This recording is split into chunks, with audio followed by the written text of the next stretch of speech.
Praise the lord. ప్రభుతో ప్రతిదినం అనే యొక్క ఆడియో డివోషన్స్ ద్వారా మిమ్మల్ని కలుసుకున్నటకు నాకు చాలా సంతోషంగా ఉంది. ప్రియులారా, ప్రభు కృపను బట్టి బాగున్నారు కదూ. ఈరోజు అంశము, నీ మాట అవునంటే అవును, కాదంటే కాదుగా ఉండాలి. లేఖన భాగము మత్తయి సువార్త 5వ అధ్యాయము 37వ వచనం. మీ మాట అవునంటే అవును, కాదంటే కాదు అని ఉండవలెను. వీటికి మించినది దుష్టుని నుండి పుట్టినది. స్నేహితులారా, అబద్ధ సాక్ష్యము పలకవద్దు అని మత్తయి సువార్త 19వ అధ్యాయం 18వ వచనంలో ఉంది. అబద్ధం అంటే ఏంటి? లేని వార్తను పుట్టించడం.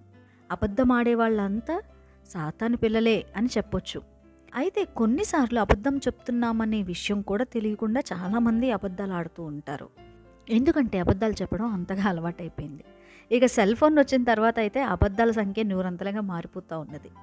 ఎక్కడో ఉన్నవాడు నేను పక్కనే ఉన్నా అంటూ ఫోన్ ఎత్తుతారు.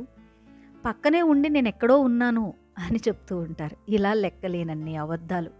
దేవుని వాక్యము మీ మాట అవునంటే అవును, కాదంటే కాదుగా ఉండాలని చెప్తా ఉన్నది.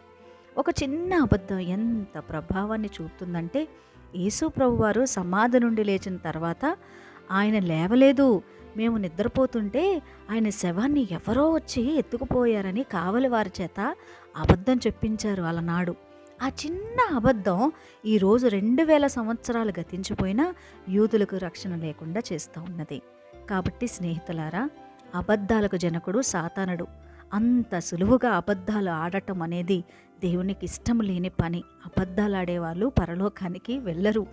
కాబట్టి సత్యమే పలకాలి. నీ మాట అవునంటే అవును, కాదంటే కాదుగా ఉండాలి. ఎందుకంటే ప్రకటన గ్రంథము 21వ అధ్యాయము 8వ వచనంలో ఏముంది?